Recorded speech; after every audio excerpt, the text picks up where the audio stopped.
Hello, gaming world! How are you all doing today? I'm Joey Ferris, and I'm here today with Zachary Kramer. How you doing, Zach? I'm doing swell. Just swell, Joey. Just swell? Okay, well today, since I've been playing this game you see playing right now, Lego City Undercover, I'm about to come out with a review of it when I beat it. I don't know when that'll be, hopefully soon.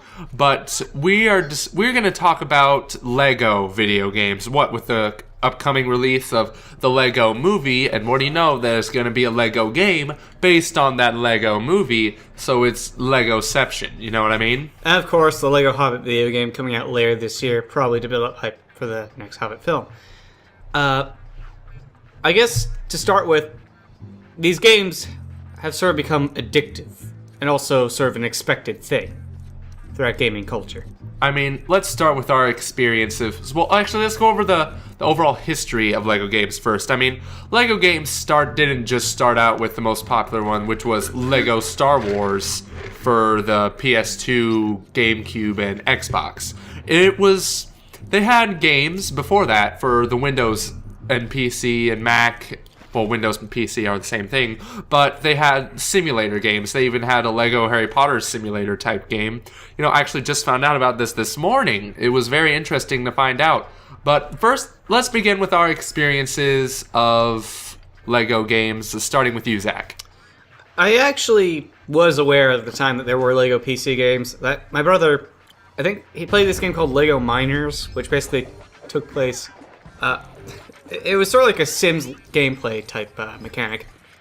And it didn't really interest me, but what really gauged my interest into Lego games was when they first released their Lego Star Wars, which served as their action-adventure template for the later games for for the consoles of PS3, Xbox, and perhaps current gen as well. Yeah, it's very interesting. See, when I was about 10 years old when I got Lego Star Wars, and if I was as old as I am now and hearing about this game, I would have been like, really, dude? A Lego video game? I'm not going to get that shit. That's for kids. Seriously? But no, I was 10 years old at the time. I was a kid. So, what do you know? I decided to get the game, especially since it came out around the time The Revenge of the Sith came out. Was it The Revenge of the Sith? Yeah, it was. Yeah. It was actually... That was the big gimmick of the game, that the movie didn't actually... Like, it was scheduled to come out, like, 1 month later, but it's like, Revenge of the Sith is included in this, game, so you could get, like, a hint of the story beforehand, and, Yeah, exactly. And so... I was really big on Star Wars back then, so I said, all right, let's do this. And man, I put in so many hours into that game. It was just so addictive. I was surprised.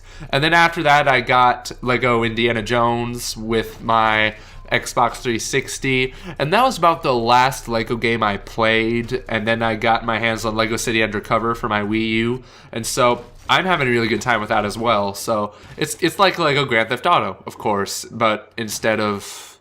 Oh, what do you know? You still run over people. What are we talking about here? So what exactly makes these games so fun and addictive, Zach? Well, I would have to say it's a number of factors. I mean, for instance, they're sort of like the old Gauntlet arcade game, where you're not really just meant to play the game alone. You can play it with friends as well. Also, it's very huge on puzzles. That's what I love about these games. You have to sort of use your noggin to figure out how to get around certain obstacles. I wouldn't say as much as hardcore puzzler games, but yeah, you definitely have to think about it. Because I remember getting stuck on some levels. I did get stuck on some levels on some games. Definitely. Probably another reason why these games are just so well liked is because that a lot of these Lego really has a hold on many different franchises. Like, of course, Lego Star Wars, then we have Lego Indiana Jones, Lego Lord of the Rings, Lego Batman. The list goes on. It's really an infinite number of possibilities. Yeah, of course. And one thing they were famous for first, I'm going to explain my reason why I think they're so addictive, but I feel like it's subconscious at the same time. Like, we all grew up on Legos, right? Yeah. Of course, I mean, I never really had those tiny little Legos. I really had the big brick ones when I was really little, and because, nobody wants to step on those tiny little Legos, or even worse, nobody wants their kid to be eating those tiny little Legos. This little solid object, it looks like I can eat it. I'm gonna eat it. But anyway, but as a gamer, I like to think of myself as a hardcore gamer, don't you? And there's also some sort of, they're, like I said, they're just so addictive. I mean, they give you a reason. Here's how most Lego games are laid out. If not all, there's a set level. It's kind of linear, but it's kind of free roam at the same time. There are these sets of levels that go on based on the work, like Star Wars, Lord of the Rings, Indiana Jones, Pirates of the Caribbean, all that stuff. But then there's stuff that are based on licenses, not necessarily stories, like Lego Batman and Lego Marvel Superheroes, the most recent installment in the Lego franchise. But they have a certain... At first, you're restricted to certain characters that are part of the story. Like some levels, you'll have to play as Indiana Jones and not anyone else, or certain. And then these different characters have different powers or special skills, rather. And these special skills let you go into certain places you wouldn't have been able to go in before.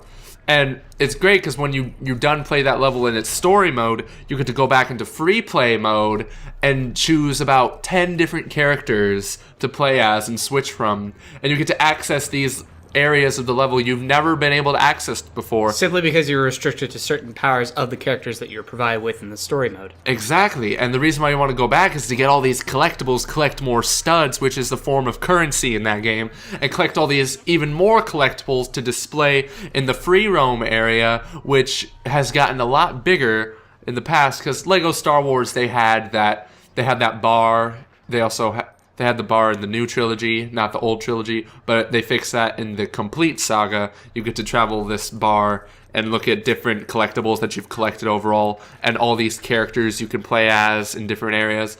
But they've really expanded on the free roam aspect, wouldn't you agree? I would have to say so. I mean, originally in the Lego Star Wars, it was restricted to a bar. Same thing with Indiana Jones. It was restricted to one area to which it was that was like a museum, I believe it was. Yeah, well, it was restricted to one certain area that you could travel to these different other areas that held all the entrances to all the different levels from each film. And now we have... Lego games have sort of evolved to which it's more like a Grand Theft Auto format. You know, a giant free roam area to which then you access levels. I think that was established in Lego City Undercover, which was also unique in the sense that it wasn't necessarily based on a work at all. Rather, it made fun of or parodied every stereotypical buddy cop film, every stereotypical... There was a Shawshank Redemption level I just got past and made fun of the Shawshank Redemption. They just love spoofing on different movies, and that's what I admire about those games. They do it in a way that's not boring. It's sometimes kind of annoying at times, because there's this one guy who's I'm just sick and tired of his shit. He's this annoying sidekick guy, but I think that was his point. He's meant to be annoying in the most annoying way possible. He's like the Jar Jar Binks. Now, what's interesting about these Lego games is that they do rely on humor. In fact, the first games, they didn't really rely on spoken dialogue. They didn't at all. There was no dialogue. There was no dialogue. Except the occasional screaming noise your character can make when and hit. Grunt and oh. And that's what really was innovative with their comedy, because they had to rely on these grand gestures in order to explain the story. Like, waving their arms, and then there was some bits of slapstick coming in the air. And of course, it wasn't that hard to understand, because these were based on things that most of us have already seen before. But even if nobody has ever seen these things, you can totally understand what's going on. Or better yet, you don't even have to. It's a Lego game. Come on. I have to say that I recently beat Lego Lord of the Rings, and personally, I would like to think that was one of my favorite, not just Lego games, but probably one of my favorite Lord of the Rings games. And the reason why is because I'm a huge Lord of the Rings fan. So, and the fact that they're able to do such justice to the story, I enjoyed it very much. Yes, of course. What'd you say? They said so in that game. First off, I've only ever played the Lego games I've ever played were. It was Lego Star Wars, Lego Indiana Jones, and most recently Lego City Undercover. I want to play more Lego games, of course, but I just never found the time to do that. And what have you played, Zack? Right now, I played Lego Star Wars the prequel trilogy, Lego Star Wars 2, I played the first two films in Lego Indiana Jones. I played Lego Star Wars 3 and Lego Lord of the Rings. Oh, perfect. Then your history is more extensive. But I was just looking up. I was wondering what the first Lego game to include full voice acting was, and that was Lego Batman 2, which didn't just include Batman characters, but it included DC characters. And this was actually, one, of course, it's the first Lego game that included spoken dialogue. Well, the first popular one. I wouldn't know about the first actual one, because I was just looking it up on my phone right now, and I came across this video that said, Lego Batman 2, first Lego game to have voice acting? Not really. And I said, well, let's not get technical. Let's just say it was the first popular Lego game since Lego Star Wars to include voice acting. It's the first Lego game that was on a console. Yes, exactly. Include spoken dialogue. And I guess the interesting part about it is that they're sort of branching out. They're trying to breed out certain repetitive elements of these games. Again, they're well known for their humor. The Lego games are well known for their humor with the unspoken dialogue, with their ability to sort of create these slapstick comic moments. But in this way, I think they want to craft their own original stories, and in order to do that, they need spoken dialogue. Yes, and it was, at first I thought it sounded rather risky, because these were characters that were famous for their slapstick humor without the need of dialogue. But the only Lego game I've played since Indiana Jones was Lego City Undercover, like you're seeing right now. They actually accomplished the voice acting part really well. And it's good because it's funny and intelligent at times, and it's good for all ages, you know? Kids come for the slapstick humor, adult and maybe some gameplay elements, of course. I don't want to limit the kids to saying, "Oh, they don't like video games. They just like the stuff that goes on in them." Well, okay, I don't know where I was going with that. But other than that, we're talking about, man, I've lost. What was I talking about? Something about slapstick humor. Like, they come for, like, the Legos, and they stay for the slapstick Clear your throat, humor or bro. something like that. There you go. Say that again. Like, they come for the Legos, but they stay for the slapstick humor. You know? Yes, of course. Like, what was it? I'm about to remit.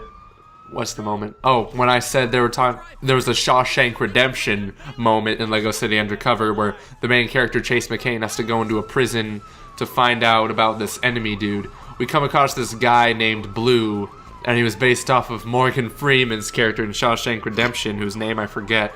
Red, I think. Of course, it makes sense now. And some guy comes up to him and says, "Excuse me, are you Mr. Freeman?" "No, I'm not Freeman. That's someone else."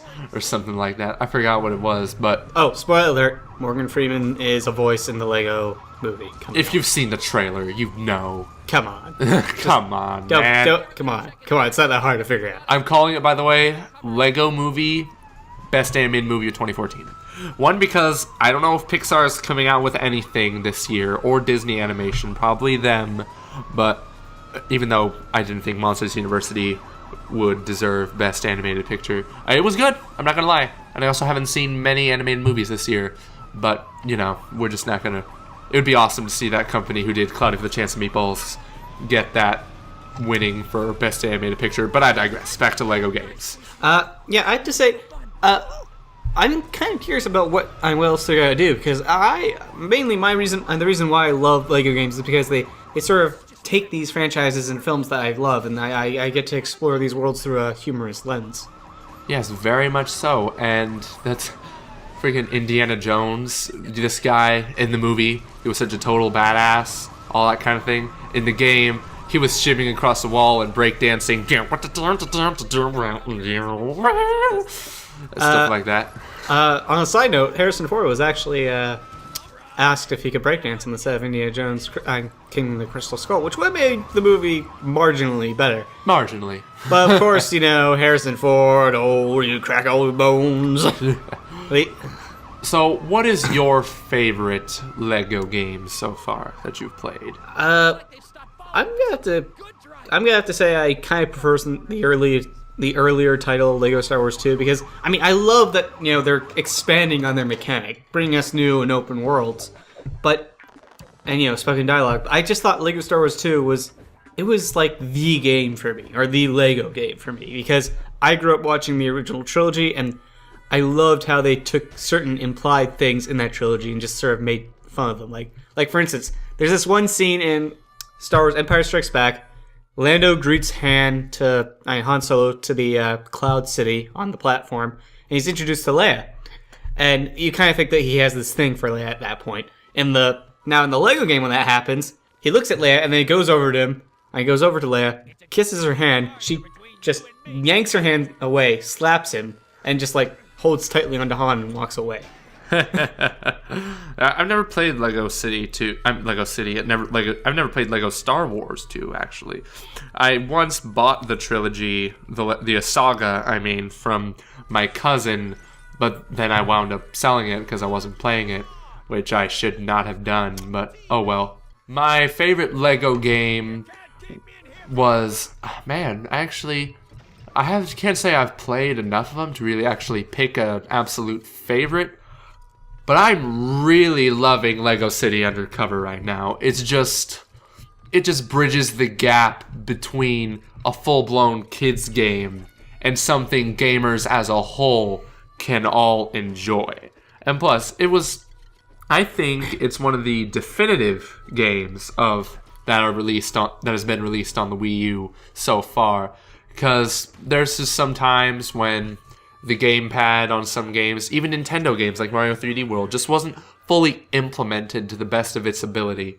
And I think that Lego City Undercover does that pretty correctly. Maybe not to the best of potential, but the best I've seen so far. I mean, the game's practically HUD free, with the exception of the health bar on the top left. But I really like the implementation of the map on the screen, the communicator on the screen, the whole scanning of areas using the gyroscope. Sometimes the gyroscope can get annoying, though. But I must say that Lego City Undercover so far is my favorite one, also because of the humor that's easy to understand and is still pretty enjoyable. Like the beginning, they made a Titanic spoof because he's coming in on a cruise, and the guy doesn't know how to drive the freaking cruise. And there's a couple at the front saying, "I'm flying, Jack!" But he turns the ship the wrong way and they fall off. And there's a Wilhelm scream, "Ah! Ah!" And I was like, I love this game already. Yeah. The humor used in these games, especially the spoken dialogue, is very similar to certain DreamWorks films such as Cloudy with the Chance of Meatballs. That's not DreamWorks. Who do you think you are? I don't know, okay? I don't know. If it's not Pixar or Disney Animation, it's DreamWorks in my mind. There's also Blue Sky Animation, but that's definitely not them. I'm going to look it up right now. Whatever studio animated Cloudy with a Chance of Meatballs 1, 2, and is animating the Lego film, that's the kind of humor I like. Because it reminds me a lot of Adventure Time and Regular Show, where it's just suggestive enough that it won't offend younger audiences, but it's kind of intended for older audiences who get these implications. Yeah. Cloudy with a Chance of Meatballs, I'm going to look that up right now, who made that movie. The team behind Cloudy with a Chance of Meatballs was perfect. From what I see from the trailers, just absolutely perfect for a Lego movie. Because their humor is just so sudden, it's very slapstick, and it's very quick-witted. You know what I mean? Yeah, I understand what you mean, but really, the Lego movie that's being released next month, I believe. It is, yes. It's sort of another step for the Lego franchise. Okay, so the people that made Cloudy with a Chance of Meatballs was Sony Pictures Animation. Yeah, that. Yeah, those things, But man, I can't wait for that movie, can you? I cannot. It has Liam Neeson in it. And it's good cop and bad cop. It's just two cops in one. Oh my god. Yeah, if Liam Neeson's in something, Liam Neeson's? If the incomparable Liam Neeson's is in a movie, no matter how bad the premise is, I have to see it. Even though that movie doesn't have a bad premise, but what's that one? Nonstop. Yeah, that has a shitty premise. I'm sorry. Yeah. And plus, they gave away that movie in the trailer. Seriously. If you don't know what I'm talking about, look up the trailer for Nonstop. It'll ruin the movie for you. Just so you know. Okay, I think that's about enough time we've had here. Wouldn't you agree? But wait, if we stop recording, we cease to exist? Yes, we will. Oh. All right, this is Joey Ferris. And this is Zachary Kramer. And please excuse the shitty outro. I'm trying to change my catchphrase. Until next time, I'm Joey Ferris. and may your Ferris ever be wheeling.